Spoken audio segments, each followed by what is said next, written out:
کہ یہ بتائیے کہ آپ مجلسوں میں جاتے ہیں، مجلسوں میں ملتا کیا ہے آپ کو؟ مجلسوں میں آپ کو ملتا کیا ہے؟ میں کہنا چاہتا ہوں جو سوال کرتا ہے کہ مجلسوں سے ملتا کیا ہے، میں ان سے کہنا چاہتا ہوں آپ لینا کیا چاہتے ہیں؟ بھائی آپ لینا کیا چاہتے ہیں؟ آپ مجلسوں سے لینا کیا چاہتے ہیں؟ عزیزان محترم، کہا کہ مجلسوں میں ایک بسکٹوں کے پیکٹ کے علاوہ ملتا کیا ہے؟ عزیزان محترم، میں کسی نتیجے پہ لے جانا چاہتا ہوں، کہا بھائی اس کی بھی بڑی فضیلت ہے، اس بسکٹوں میں بھی بڑی طاقت ہے، اس بسکٹوں میں بھی۔ کہا کہ نہیں دیکھا، کہا لائن میں لگ کے ہاتھ پھیلا کے انجینئر بھی کھڑا ہے، ڈاکٹر بھی کھڑا ہے، وکیل بھی کھڑا ہے، ٹھیکیدار بھی کھڑا ہے، زمیندار بھی کھڑا ہے۔ اور عزیزان محترم، جب میں لائن کے قریب پہنچنے کے بعد کہا کہ بھائی کیا بات، کوئی اس بسکٹوں میں ایسی کون سی طاقت آ گئی؟ میں نے کہا دیکھا یہ جائے کہ بٹ کیا رہا۔ جب میں نے جا کے دیکھا، ماں بٹ رہی تھی روٹی، نقطہ سنبھالے گا عزیزان محترم، ماں بٹ رہی تھی روٹی۔ میں نے وکیل صاحب سے مخاطب ہو کے کہا وکیل صاحب یہ بتائیے کہ گھر میں آٹا ختم ہو گیا، آؤ میں آپ کو بازار کی روٹی دلوا دیتا ہوں۔ اور عزیزان محترم اب جملہ سنیے وکیل کا، کہا اما مولانا لائن میں لگ کے لے گا، ہاتھ پھیلا کے لے گا، لیکن لوں گا یہی۔ کہا اس میں ایسی کون سی خاصیت ہو گئی؟ کہا لائن میں بھی لگ کے لے گا، ہاتھ پھیلا کے بھی لے گا، اور لے گا بھی یہی۔ کہا مولانا آپ نہیں جانتے، وہ جو روٹی ہے وہ بازار کی ہے، یہ روٹی حسین کے دربار کی روٹی ہے۔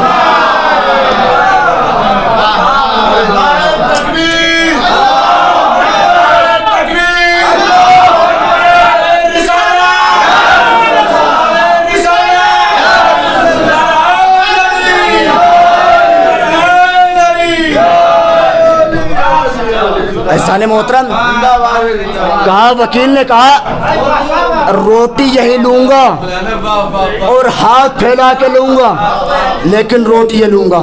کہا کہ وہ روٹی بازار کی روٹی ہے، یہ روٹی حسین کے دربار کی روٹی ہے، اور یہ حقیقت ہے۔ جو آپ دیکھا ہوگا جو اربعین پہ گئے اور جو نہیں گئے، انشاءاللہ اس سال توفیق حاصل ہو کہ وہ کربلا جائے اور دیکھیے کہ کس طریقے سے لائن لگتی ہے۔ لہذا کہا وکیل نے کہا کہ روٹی میں بھی بازار سے لے سکتا ہوں، لیکن جو اثر اس روٹی میں ہے وہ اس میں نہیں ہے۔ کہا یہ بازار کی روٹی اور یہ حسین کے دربار کی روٹی۔ احسان محترم، ہمارے اوپر اعتراض کیا جاتا ہے کہ بھائی مجلس سے دیتی کیا ہے آپ کو؟ مجلس سے دیتی کیا ہے؟ میں بتانا چاہتا ہوں، اٹھنے کا سلیقہ مجلسوں نے دیا، بیٹھنے کا سلیقہ مجلسوں نے دیا، کھانے کا سلیقہ مجلسوں نے دیا، پینے کا سلیقہ مجلسوں نے دیا، نماز پڑھنے کا سلیقہ مجلسوں نے دیا، صدقہ دینے کا سلیقہ مجلسوں نے دیا۔ یعنی کل ملا کے یہ ہوا کہ جو جتنے عام بچے 360 دن میں 365 دن میں تعلیم حاصل نہیں کر پاتے، جو شان حیدر کرار کے بچے 2.25 مہینے میں منبر رسول سے لے جاتے ہیں۔ لہذا ہمیں سوچنا چاہیے۔ اور پھر کہا کہ مجلس سے آپ کو دیتی کیا ہے؟ میں ایک نقطہ اور دیتا ہے، چلو، اور پھر یہیں سے حالات زندگی امام جعفر صادق۔ عزیزان محترم، کہا کہ مجلسوں نے آپ کو دیا کیا؟ کہا مجلسوں نے آپ کو پہچان دی، آپ کو پہچان دی مجلسوں نے۔ کہا اگر مجلسیں نہ ہوتی تو آپ کی پہچان نہ ہوتی۔ اگر آپ یہ سوال کریں کہ ہم نماز پڑھتے ہیں، بھائی نماز سے آپ کی پہچان نہیں ہوتی۔ نماز وہ بھی پڑھتے ہیں چاہے 75 جگہ ہاتھ باندھ لیں، لیکن پڑھتے میں بھی ہیں پڑھتے، آپ کی ایسی بات نہیں ہے۔ لہذا ہماری اگر ہماری پہچان ہوئی تو عزاداری سے ہوئی۔ یہ لاکھ لاکھ شکر ہے علی کی دل شیر بیٹی زینب اولیاء مقام کا، جس نے یزید کے پنجوں سے اس فرشی عزا کو نکال کر ہم تک پہنچا دیا، ورنہ یہ فرشی عزا آج ہمارے پاس نہیں ہوتی۔ لاکھ لاکھ شکر ہے زینب اولیاء مقام کا، جس نے یزید جیسے ظالم و جابر کے پنجوں سے اس فرشی اعضاء کو نکال کر ہم تک پہنچا دیا۔ اب اس کی حفاظت کرنا ہمارا کام ہے۔ عزیزان محترم، کا عزیداری نے آپ کو دیا کیا؟ بھئی اب پہچان دی۔ مثال کے طور پہ بھئی اگر اب مجلس پڑھ کے ہم مثال کے طور پہ اترنے کے بعد پوچھے بھئی یہ مولانا کون ہے، کس کے بیٹے ہیں، یہ تو سوال کیا جاتا نا۔ بھئی یہ پہچان دی ہے ہمیں مجلسوں نے۔ اور پھر یہیں سے جملہ سنیے گا عزیزان محترم، ابھی کہا گیا تھا کہ این آر سی ہوگی، این آر سی انڈیا میں وہ ہوگی، میں نے معلوم کیا، یہ بتائیے بھئی اس کا ہوگا کیا، اس این آر سی کا ہوگا کیا؟ کاغذات دیکھے جائیں گے، کاغذات دیکھے جائیں گے۔ بھائی کاغذات دیکھ کے کرو گے کیا؟ جملہ لیجیے گا عزیزان محترم، یادگار مجلس رہے گی، مجلس تو ہو گئی لیکن یادگار جملہ لیجیے گا عزیزان محترم۔ کہا بھائی کاغذ دیکھے جائیں گے، کاغذ دیکھے جائیں گے۔ تو میں کہنا چاہتا ہوں بھائی آپ گھبرائیے نہیں، اور قومیں گھبرائے یا نہ گھبرائے، شان حیدر کرار کو گھبرانے کی ضرورت نہیں۔ کہا بھائی کب سے کب تک کے کاغذات دیکھے جائیں گے؟ کہا 70 سال تک کے کاغذات دیکھے جائیں گے۔ پھر میں نے کہا کہ جو شان حیدر کرار ہے انہیں گھبرانے کی ضرورت نہیں ہے۔ اگر آپ سے 70 سال کے کاغذ مانگے جائیں تو آپ 150 سال پرانا عزا خانہ دکھا دینا۔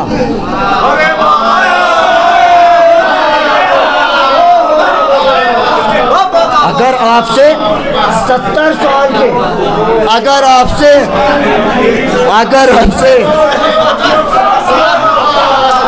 سنیے گا عزیزان محترم، سنیے گا، ہوگا ہی مجلس عزیزان محترم، سنیے گا کہ اگر آپ سے 70 سال کے کاغذ مانگے جائے تو آپ کاغذ نہ دکھائیے، 150 سال پرانا عزا خانہ دکھا دیجیے۔ عزیزان محترم، شان حیدر کرار کو گھبرانے کی ضرورت نہیں ہے، گھبرانے کی ضرورت نہیں ہے۔ اگر 70 سال کے ڈاکومنٹس مانگے تو 150 سال کا امام بارہ دکھا دینا۔ عزیزان محترم، میرا وقت ہو چکا ہے، لہذا عزیزان محترم انشاءاللہ کبھی موقع ملے گا۔ ایسی بات نہیں ہے کہ میں آپ کے درمیان مسلسل ہوں اور رہوں گا، لا کوئی کتنی بھی کوششیں کر لے، لیکن جتنی انسان اس ذاکری سے پیچھے کی طرح دھکیلے گا اسے اتنی زیادہ ہم ذاکری کی طرح محنت کرنے کی کوشش کریں گے، کیونکہ یہ ذاکری کسی ایک فرد کی میراث نہیں ہے۔ اور میں کہنا چاہتا ہوں، سب سے کہنا چاہتا ہوں، ویسے میں آپ کا چھوٹا بھائی ہوں، معذرت کے ساتھ اگر غلط لگے تو مجھے معاف کر دینا۔ لہذا یہ تشکل جو بنایا گیا وہ اسی لیے بنایا کہ جو ہمارے درمیان میرے بھائی ہے بولنا نہیں جانتے، بھائی میں بھی نہیں جانتا بولنا، بھئی آپ لوگوں نے مجھے سکھایا تو میں بول لیتا ہوں۔ لہذا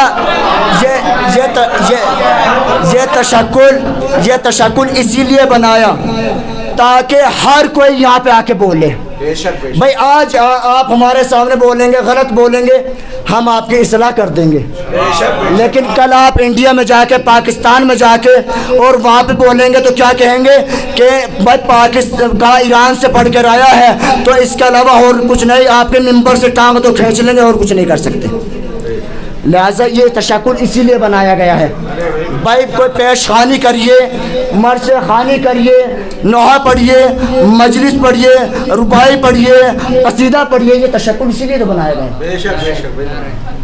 لہذا آج شہادت امام جعفر صادق علیہ الصلاۃ والسلام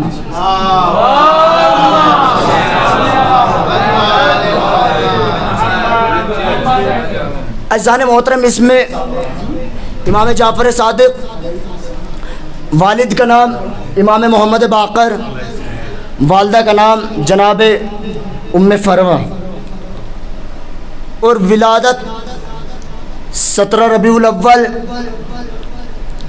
83 ہجری یوم دوشنبہ، اور شہادت 15 شوال 148 ہجری، اور ہمارے اور آپ کے امام نے 65 سال کی زندگی پائی۔ لہٰذا ایرانی جو مناتے ہیں وہ 25 شوال مناتے ہیں، لیکن میں نے کوئی تاریخ میں ایسی روایت نہیں پڑھی۔ آپ نے پڑھی ہوگی تو آپ بتا سکتے ہیں، کوئی ایسی بات نہیں، میں آپ کا چھوٹا بھائی ہوں، لیکن میں نے 15 شوال پڑھی ہے، اور 15 شوال میں پاکستان میں اور انڈیا میں مثلاً 15 شوال منائی جاتی ہے۔ لہٰذا یہ امام جعفر صادق علیہ السلام، ان کے بارے میں ملتا ہے کہ امام جعفر صادق علیہ السلام کے 4000 شاگرد تھے۔ لہذا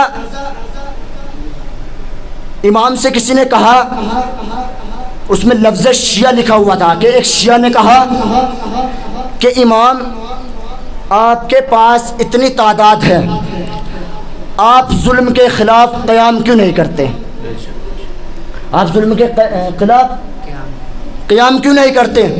کہا آپ نے امام حسین کے پاس تو 72 تھے، لیکن انہیں ظلم کے خلاف قیام کیا۔ امام نے کہا دیکھو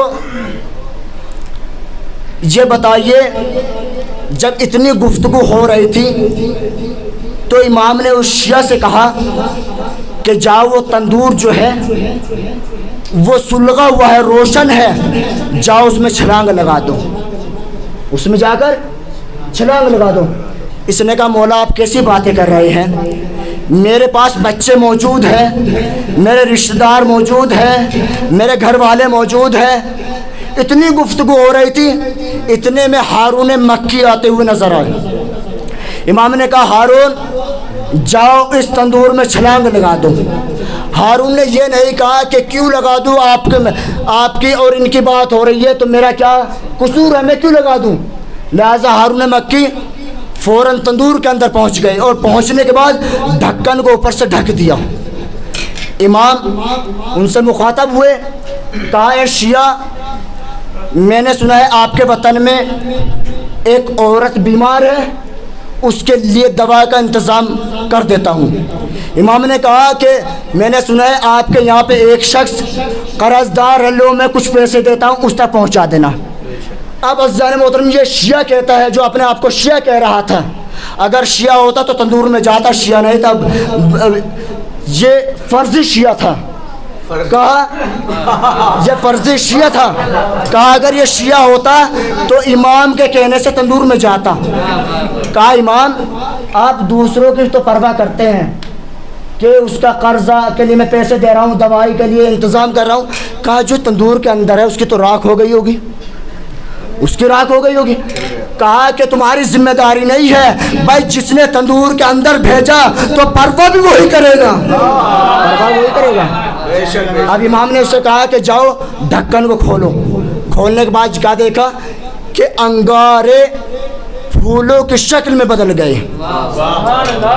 امام نے پھر کہا کہ یہ بتاؤ آپ میرے شیعہ ہونا، آپ کہتے ہیں کہ میں شیعہ ہوں؟ کہا کہ اگر میرے پاس ایسے جیسے ہارون مکی اگر 27 افراد بھی ہوتے، تاریخ اٹھا کے پڑھ لیجئے گا، اگر 27 افراد بھی ہوتے تو پھر میں ظلم کے خلاف قیام کر لیتا۔ میرے پاس 27 افراد بھی نہیں ہے۔ آج ہم کہتے ہیں سینہ تان کے، اور اکثر نوجوان کہتے ہیں کہ امام زمانہ ظہور کرے، کیا 313 افراد نہیں ہوئے؟ بھائی جب چھٹے امام کو 27 افراد نہیں مل سکے 65 سال کی زندگی میں، تو 313 کی تو بہت تعداد ہے۔ یہ عزیزان محترم، لہذا ہمیں تیار ہونا پڑے گا۔ کہا امام نے خود کہا کہ میرے پاس اگر 27 افراد ہوتے تو میں ظلم کے خلاف قیام کر لیتا۔ یہ ہے عزیزان محترم۔ اور عزیزان محترم یہ تاریخ میں ملتا ہے کہ ابو حنیفہ یہ اکثر و بیشتر امام کی خدمت میں آتا تھا، اور امام اس کا امتحان لیتے تھے اور اسے فائدہ پہنچا دیا کرتے تھے۔ بس 2-4 منٹ آپ کے درمیان حل رہوں گا اور پھر ربط مسائل، کیونکہ پھر اگر میں نقطے ہی پڑھ دوں ساری مجلس میں تو لیاقت بھائی شکایت کریں گے کہ مجھے تبلیغ بھی پسند تھی، لہٰذا اس لیے میں مشورہ لے کر آیا ہوں، اس لیے میں مشورہ لے کر آیا ہوں، لہٰذا فائدہ ابو حنیفہ کو فائدہ پہنچا دیا کرتے تھے۔ امام جعفر صادق علیہ السلام نے کہا اے ابو حنیفہ کہ میں نے سنا ہے کہ آپ دنیاوی مسائل میں بڑا قیاس سے کام لیتے ہیں۔ کہا جی یہ صحیح ہے۔ امام نے کہا ایسا نہ کیا کرو، دین میں قیاس کرنا ابلیس کا کام تھا۔ امام نے پھر کہا اچھا یہ بتائیے جب آپ دین میں قیاس سے کام لیتے یہ بتائیے کہ پروردگار نے آنکھوں میں نمکینی، کانوں میں تلخی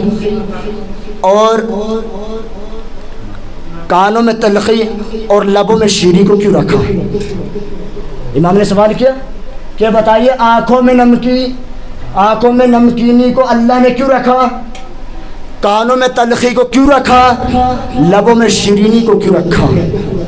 کہا ابو حنیفہ نے غور و خوض کیا، فکر کی اور کرنے کے بعد کہا مولا میں ان سوالوں کے جواب نہیں دے سکتا۔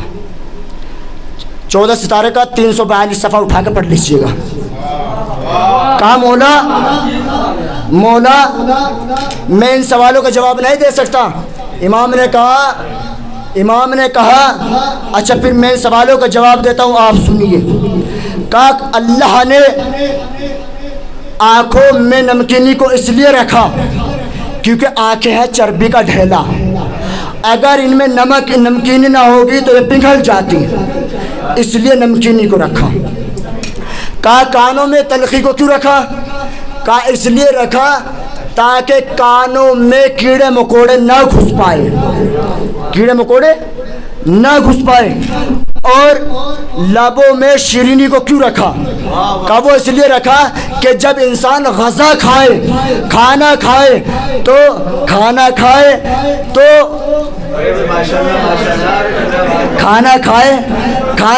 تو وہ لذت حاصل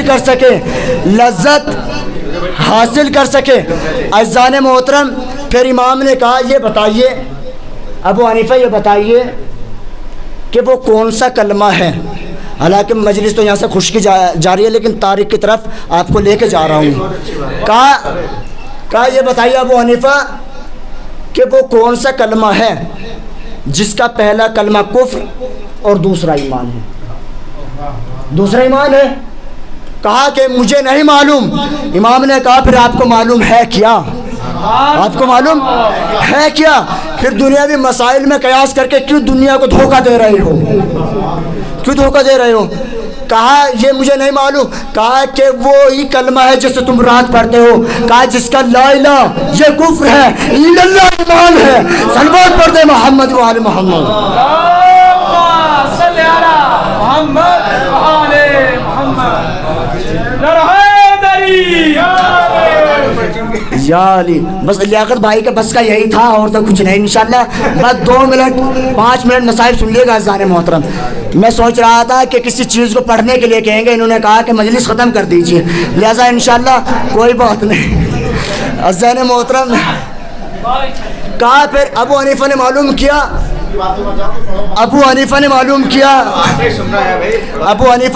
کیا کہ یہ بتائیے کہ اگر انسان نے حالت احرام میں ہرن کے رباعی دانتوں کو توڑ دے تو اس کا کفارہ کیا ہوگا؟ اگر حالت احرام میں ہرن کے رباعی دانتوں کو توڑ دے تو اس کا کفارہ کیا ہوگا؟ عزیزان محترم اس نے کہا کہ مجھے نہیں معلوم۔ امام نے کہا اب تو حقیقت میں دنیا کو دھوکہ دے رہا ہے، کیونکہ ہرن کے رباعی دانت ہوتے ہی نہیں،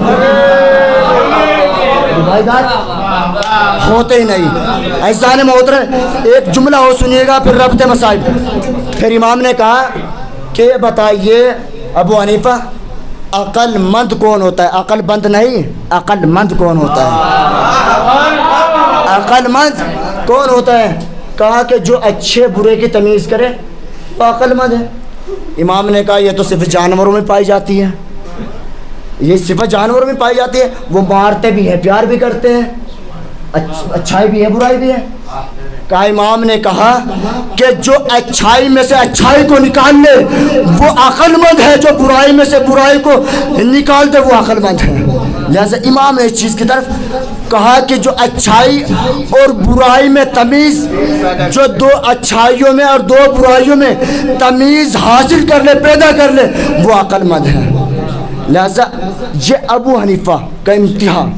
لہذا ابو حنیفہ نے دین میں بہت قیاس کیا. لہذا اس چیز کے بارے میں ہمیں غور و فکر کرنا چاہیے، تدبر اور تفکر کرنا چاہیے کہ آج ہم رونے کے لیے آمادہ ہو گئے ہیں. عزیزان محترم، آج آپ کے اور ہمارے چھٹے امام کی شہادت کا روز ہے. عزیزان محترم، تاریخ بتاتی ہے کہ جب امام کو منصور دوانقی نے زہر دے دیا، دینے کے بعد امام موسیٰ کاظم غسل و کفن کے لیے آ گئے. تاریخ میں ملتا ہے کہ معصومین علیہ السلام میں جس کا بھی جنازہ اٹھا، کسی کے جنازے میں 2 افراد، کسی کے میں 4، کسی کے میں 11. عزیزان محترم، تاریخ میں لکھا ہے کہ سب سے زیادہ اگر کثرت اگر جنازے میں تھی تو امام جعفر صادق علیہ السلام کی تھی. اور تاریخ میں یہ بھی لکھا کہ امام جعفر صادق علیہ السلام کو قیمتی کفن ملا. عزیزان محترم میں کہوں گے مولا امام جعفر صادق، ارے آپ بڑے خوشا نصیب ہیں کہ آپ کے بیٹے نے آپ کو غسل و کفن دیا. لیکن آئیے کربلا میں روئیے گا. عزیزان محترم، رونے میں کنجوسی نہ کیجیے گا. عزیزان محترم، آئیے کربلا میں. کہا مولا ارے آپ بڑے خوشا نصیب ہیں، ارے آپ کو کفن بھی دیا گیا، لیکن آپ کا چاہت امام حسین ارے بے گول و کفن، ارے بیٹا موجود ہے لیکن وہ اس حالت میں ارے ہاتھوں میں ہتھکڑیاں، ارے پیروں میں بیڑیاں، گلے میں خاردا ہے. تو عزیزان محترم، ارے بابا کو غسل دے تو کیسے دے؟ روئیے گا. عزیزان محترم، ارے رونے میں کنجوسی نہ کیجیے. آج امام کاظم سے پوچھئے، ارے بابا کا سایہ ارے سر سے اٹھ گیا. عزیزان محترم، جب امام سجاد نے بابا کے جنازے کو دیکھا، ارے دیکھنے کے بعد چہرہ متغیر ہو گیا. ارے جناب زینب نے کہا بیٹا سجاد، ارے کیا جان دینے کا ارادہ ہے؟ کہا پھوپھی اماں، ارے تو نے انصاف نہیں کیا. ارے جس کے باپ کا جنازہ ارے بے گور و کفن، ارے بیٹا اتنا مجبور کہ باپ کو غسل نہ دے سکے. روئیے گا. عزیزان محترم، 2 منٹ اور بس صاحب سنیے گا. عزیزان محترم، جب بھی امام وضو کرنے بیٹھتے تھے، وضو کے پانی کو دیکھ کے گریا کرتے تھے اور تڑپ کے روتے تھے اور ایک جملہ کہتے تھے، ہائے میرا بابا، اور 3 دن کا بھوکا پیاسا شہید کر دیا. عزیزان محترم، کہا میرا بابا 3 دن کا ارے بھوکا پیاسا شہید کر دے گا. ارے منال نے کہا امام ارے کب تک گریہ کیجئے گا؟ منال نے کہا امام کب تک گریہ کیجئے گا؟ امام سجاد نے کہا منال ارے تو نے میرے زخم کو تازہ کر دیا. ارے یعقوب کا ایک بیٹا ارے آنکھوں سے اوجھل ہو گیا تھا، ارے وہ اتنا روئے کہ آنکھوں کی بینائی چلے گئے. اے منال ارے میرے فقر 72 فقر یوسف ارے میری آنکھوں کے سامنے مار دی. منال تو نے حساب نہیں کیا. عزیزان محترم منال پھر کہتا ہے کہ امام ارے شہادت تو آپ کی میراث ہے. ارے امام سجاد کی چیخ نکل گئی کہ منہا ارے شہادت ہماری میراث. ارے منال اتنا بتا دے کیا ماں بہنوں کے ارے سروں سے ردا کا چھن جانا کیا یہ بھی ہماری میراث ہے؟ منال یہ بتا دے کہ ماں بہنوں کے سروں سے ارے چادروں کا چھن کے ارے بلوے عام میں جانا، ارے شرابیوں کے ہجوم میں جانا اور منادی کی ندا دے دینا حاضر کلثوم حاضر رخشہ. روئیے گا عزیزان محترم، رونے میں کنجوسی نہ کیجیے گا. آج آپ میں کوئی تماشے نہیں لگا رہا ہے، لیکن جب سکینہ روتی تھی نا کہتی تھی ہائے بابا، ارے کوئی دامن میں آگ لگاتا تھا، کوئی رخساروں پہ تماشے لگاتا تھا. عزیزان محترم آپ کو کوئی تماشے لگانے والا نہیں ہے. عزیزان محترم آخری روایت پڑھ لیجیے گا. عزیزان محترم آخری روایت سنیے گا. عزیزان محترم جب بھی امام سجاد مدینے کی گلیوں سے جاتے تھے قصاب اپنی دکانوں کا شٹر گرا دیا کرتے تھے. عزیزان محترم تاریخ بتاتی ہے جب امام سجاد مدینے کی گلی میں پہنچے تو ایک قصاب بھول گیا، اس نے اپنی دکان کا شٹر یا پردہ نیچے نہیں گرایا اور امام جا کر اس کے دکان کے سامنے رک گئے. رکنے کے بعد ایک جملہ کہا عزیزان محترم امام نے کہا کہ صاحب میں آپ سے یہ پوچھنا چاہتا ہوں کیا جب تو نے جانور کو ذبح کیا تھا اسے پانی بھی پلایا تھا یا نہیں پلایا تھا؟ کہا ہاں امام، ارے ہمیں شریعت کا مسئلہ معلوم ہے، جب جانور کو ذبح کیا جاتا ہے پہلے اسے پانی پلایا جاتا ہے. ارے امام نے کربلا کی طرف ارے رو کر کہا ہائے میرا بابا، 3 دن کا بھوکا پیاسا شہید کر دیا گیا. لعنت اللہ علی القوم الظالمین. ماتم حسین.